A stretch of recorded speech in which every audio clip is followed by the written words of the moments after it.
자네들 농계라고 하면 그저 촉성무에서 외장을 안고 뛰어든 기생으로만 알고 있지. 하지만 그녀의 시작은 전혀 달랐더란다. 전북 장수연 번듯한 양반가에서 귀하게 자란 외동딸 준온계가 바로 그녀의 본명이었지. 훈장이었던 아버지는 딸에게 글을 가르치며 애지중지 키웠고 논계는 꽃같은 미모의 영미남까지 갖춰 마을 사람들의 칭송이 자자했더란다. 담장 너머로 불어오는 따스한 봄바람을 맞으며 시를 읊던 그 시절, 논계는 자신이 훗날 차가운 남강 물속으로 몸을 던지게 될 줄은 꿈에도 몰랐을 게야. 비단 옷자락을 휘날리며 부모님의 사랑 속에서 웃음 짓던 그 평화로운 일상이 권력의 탐욕이라는 먹구름에 가려지기 직전의 마지막 풍경이었더란다. 인생사 세웅지 말하더니 그 찬란했던 봄날이 지고 잔혹한 겨울이 성큼 다가오고 있었던 게지. 호사다마라고 했던가. 평화롭던 논계의 집에 날벼락이 떨어졌더란다. 아버지가 권력가들의 모함에 빠져 하루아침에 대역죄인이라는 누명을 쓰게 된 게야. 관군들이 들이닥쳐 집안을 난장판으로 만들고 아버지는 억울함을 호소할 틈도 없이 차가운 옥사에서 숨을 거두고 말았지. 아버님, 아버님. 논계의 절규가 하늘을 찔렀지만 세상은 냉혹했더란다. 가문은 풍비박산났고 남은 것은 대역죄인의 가족이라는 낙인뿐이었지. 어제까지만 해도 고운 비단옷을 입던 규수가 이제는 당장 내일의 목숨을 걱정해야 하는 처지가 된 게야. 무너진 대문 사이로 들어오는 찬 바람은 이제 더 이상 봄바람이 아니었어. 그것은 논계의 가슴 속에 평생 씻지 못할 한으로 박히기 시작한 복수의 서막이었더란다. 죄인의 가족이 된 논계와 어머니는 결국 관아의 노비로 끌려가게 되었네. 손끝에 물 한 방울 안 묻히고 살던 규수가 이제는 마당을 쓸고 밥을 지으며 온갖 굳은 일을 도맡아 해야 했지. 거친 삼배옷을 입고 손은 트고 갈라졌지만 논계의 눈빛만은 죽지 않았더란다. 살아야 한다. 살아서 반드시 우리 가문의 명예를 되찾으리라. 논계는 매일 밤 눈물을 삼키며 결심했어. 고된 노동 속에서도 그녀는 절망에 무너지지 않고 들꽃처럼 강인하게 버텨냈지. 사람들은 그런 그녀를 보며 혀를 찼더란다. 쯧쯧, 저 고운 처자가 어쩌다 저런 신세가 되었노. 하지만 논계의 가슴 속엔 이미 평범한 여인의 삶은 사라지고 오직 차가운 복수와 생존의 의지만이 불꽃처럼 타오르고 있었던 게야. 그러던 어느 날 논계에게 다시 한번 운명의 줄기스포가 닿았더란다. 새로 부임한 장수 현감 최경회가 논계의 억울한 사연을 듣게 된 게야. 그는 논계의 총명함과 고결한 성품을 알아보고 그녀의 신분을 복권해주기 위해 애를 썼지. 결국 논계는 노비의 멍에를 벗고 최경회 곁에서 새로운 삶을 시작하게 되었단다. 최경회는 논계에게 단순한 남편 그 이상의 존재였어. 무너진 가문을 다시 세워줄 희망이자 세상의 풍파로부터 자신을 지켜주는 든든한 버팀목이었지. 논계는 그에게 진심을 다했고 두 사람은 깊은 사랑을 나누었단다. 하지만 자네들, 하늘은 이들에게 긴 행복을 허락하지 않았어. 조선 팔도의 전란의 기운이 감돌기 시작했거든. 1592년 임진년, 거대한 폭풍이 그들의 사랑을 집어삼키려 다가오고 있었더란다. 1592년 4월 부산 앞바다를 가득 메운 왜군들의 배가 조선의 땅을 짓밟았더란다. 평화롭던 강산은 순식간에 불바다가 되었고 비명소리가 끊이지 않았지. 경상우도 병마절도사로 임명된 남편 최경회는 나라를 지키기 위해 진주성으로 향해야만 했어. 대감, 부디 몸 조심하십시오.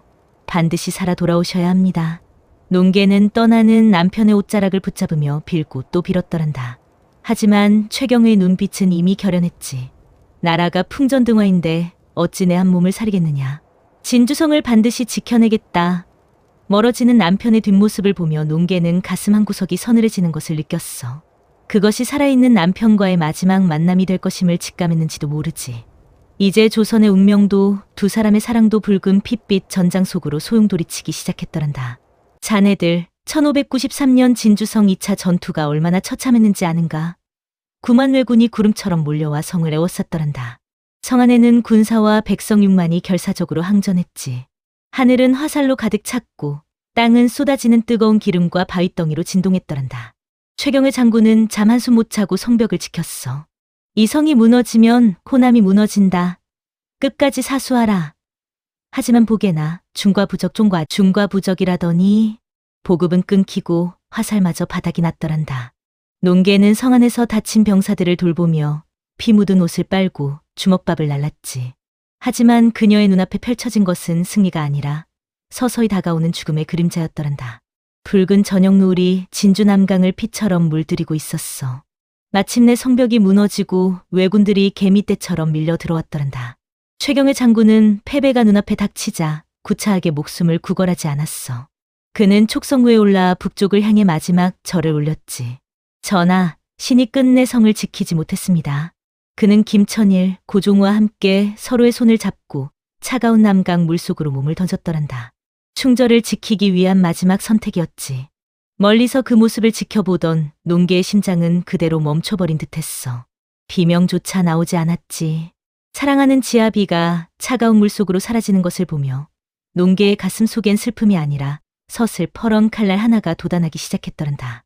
이제 그녀에게 남은 것은 오직 하나, 지옥 끝까지 쫓아가서라도 원수를 갚겠다는 일념뿐이었네. 진주성을 점령한 왜군들은 승리에 취해 촉성구에서 잔치를 벌이기로 했더란다.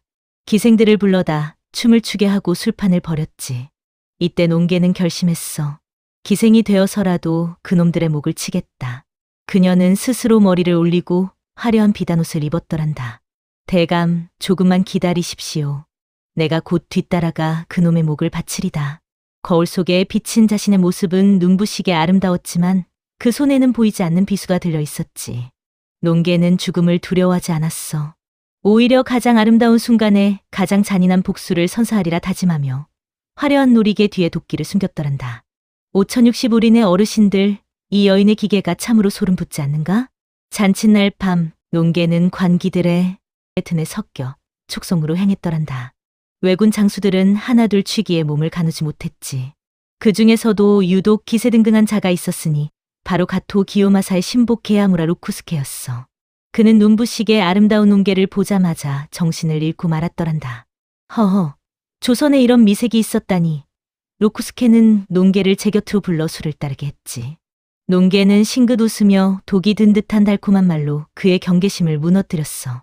하지만 그녀의 치마폭 아래 가려진 손가락엔 한 번 잡으면 절대로 놓지 않을 10개의 가락지가 꽉 끼워져 있었더란다. 먹잇감을 노리는 매처럼 농계는 로쿠스케가 완전히 취하기만을 기다리며 춤사위를 멈추지 않았지. 밤은 깊어지고 로쿠스케는 완전히 농계에게 빠져버렸더란다. 내 너를 위해 무엇이든 해주마. 농계는 유염한 목소리로 속삭였지. 장군님, 저기 남강 물에 비친 달빛이 참으로 곱지 않습니까? 저 아래 바위 끝에서 시원한 강바람을 쐬며 한 잔 더 하시지요. 로쿠스케는 그것이 제 무덤으로 가는 길인 줄도 모르고 허거리며 따라 나섰더란다. 농계는 앞서 걸으며 남강의 물결을 보았어. 그 깊고 차가운 물속에서 남편이 자신을 기다리고 있음을 느꼈지. 대감, 이제 다 왔습니다. 농계의 발걸음은 가벼웠으나 그 결의는 태산보다 무거웠더란다. 자네들, 이제 이 바위 위에서 어떤 전율 돋는 반전이 일어날지. 다음 장을 놓치지 마시게. 자네들, 농계가 왜 10손가락마다 가락지를 꽉 끼웠는지 아는가? 그저 멋을 내기 위해서가 아니었더란다. 외장을 끌어안았을 때 손가락이 미끄러지지 않게 하려는 처절한 계산이었지. 가락지 마디마디가 서로 맞물려 절대로 풀리지 않는 쇠사슬이 되게 하려는 것이었단다. 이 손은 이제 내 손이 아니다. 지옥까지 함께 갈 사슬이다. 농계는 가락지를 끼우며 제살이 씹히는 고통도 잊었더란다. 5060우리 어르신들, 이 여인의 치밀함을 보시게. 죽음을 앞두고도 적을 놓치지 않기 위해 제 몸을 족쇄로 만든 게야. 거울 속 자신의 손을 보며 농계는 마지막으로 남편의 얼굴을 떠올렸지. 이제 준비는 끝났어. 남강의 물결이 그녀를 부르고 있었더란다. 촉성루 위는 승리에 취한 왜군들의 광기로 가득했더란다. 술병이 나뒹굴고 왁자지껄한 소란 속에서 농계는 오직 한 사람, 로쿠스케만을 응시하며 춤을 췄지. 그녀의 춤사위는 나비처럼 우아했지만 그 발걸음은 저승사자의 걸음보다 무거웠더란다. 로쿠스케는 농계의 아름다움에 취해 세상 천지 분간을 못했어. 좋구나. 조선의 미인이 내 품에 들어왔구나. 그는 그것이 제 목숨을 앗아갈 독대인 줄도 모르고 연신술을 들이켰지. 농계는 웃고 있었지만 그 눈 속엔 이미 서슬퍼런 남강의 물결이 일렁이고 있었더란다. 잔치가 무르익을수록 죽음의 시간도 시시각각 다가오고 있었지.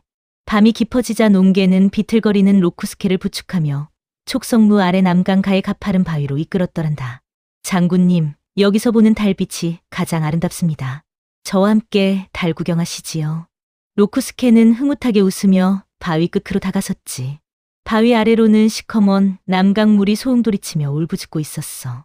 로쿠스케가 강물을 보며 주춤하는 찰나 농계의 눈빛이 순식간에 바뀌었더란다. 더 이상의 가식은 필요 없었지. 그녀는 가락지를 낀 10손가락에 힘을 주어 로쿠스케의 허리를 낚아챘어.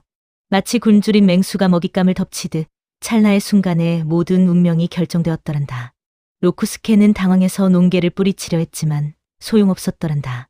10개의 가락지가 맞물린 농계의 손은 이미 인간의 힘을 넘어선 복수의 사슬이었지. 그때 농계의 귀엔 강물 속에서 먼저 간 남편과 진주성 백성들의 목소리가 들리는 듯했어. 농계야, 우리가 여기 있다. 어서 오너라. 내 이놈, 내 나라와 내 지아비를 죽인 대가를 여기서 받거라. 농계는 로쿠스케의 귀에 대고 서늘하게 속삭였더란다. 겁에 질린 외장의 눈동자에 비친 것은 가녀린 기생이 아니라 조선의 하늘 품은 거대한 산이었지. 두 사람의 그림자가 바위 끝에서 위태롭게 흔들렸어.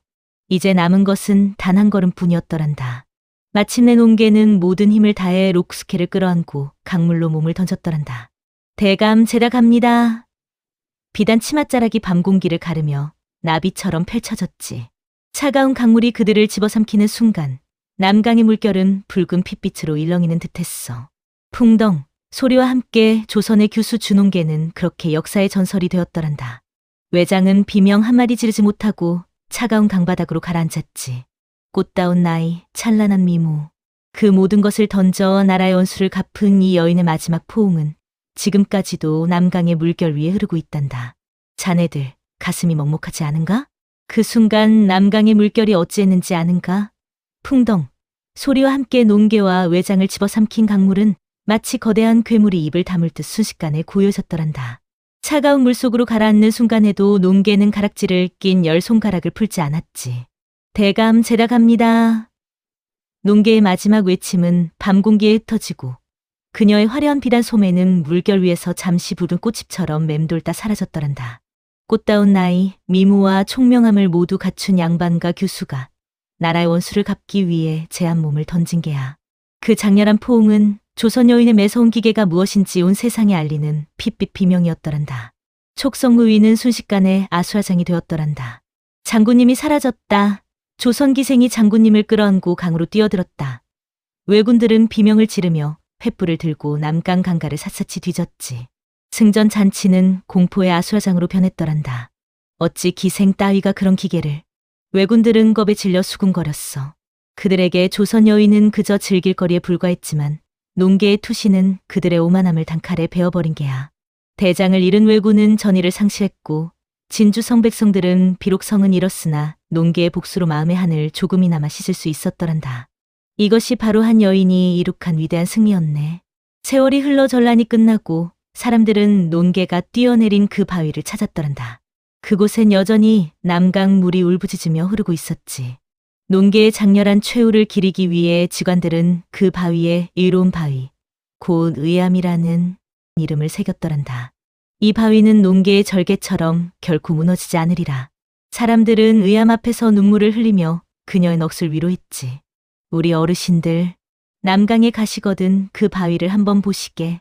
그곳에 새겨진 의암이라는 글자가 마치 농계의 10손가락 가락지처럼 단단하게 새겨져 우리에게 말하고 있는 듯하지 않은가? 나의 복수는 끝나지 않았다라고 말이네.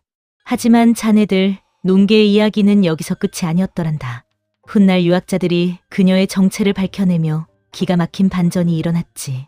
그녀는 단순한 관기가 아니라 장수연의 명문가 여식 준홍계였던 게야. 가문이 무너지고 노비로 전락했으나 최경우영감을 만나 명예를 되찾고 다시 남편의 복수를 위해 기생으로 위장했던 것이지. 이 사실이 알려지자 조선 조정은 발칵 뒤집혔어. 어찌 그런 고결한 여인이 기생으로 살아야 했단 말이냐. 임금은 그녀의 충절을 기리기 위해 그녀를 정경부인으로 추봉했더란다. 죽어서야 비로소 원래의 명예를 되찾은 게지. 찬탈자 세조가 죽어서야 용서를 구했듯 이 여인도 죽어서야 당당한 이름으로 우리 곁에 남았단다. 이 반전이 참으로 가슴 아프면서도 소름 돋지 않는가? 수양대군의 피부병과 농계의 복수극을 통해 무엇을 느꼈는가? 권력을 위해 천륜을 어긴 왕은 평생 피부가 썩어가는 고통을 겪었고 가문과 지아비를 잃은 여인은 제한 몸을 던져 나라의 원수를 갚았더란다. 이것이 바로 조선 땅에 흐르는 인과응보의 진리이지. 나라가 위기에 처했을 때 꽃다운 여인도 제한 몸을 던졌거늘. 자, 오늘 밤엔 집에 가서 조강 지쳐 손 한번 꼭 잡아주시게. 세상 천지 믿을 건 내 곁에 사람뿐이니 말이야. 그럼 야단멜롱 이만 물러가네. 다음엔 더 기가 막힌 이야기로 찾아오겠네. 모두 평안하시게.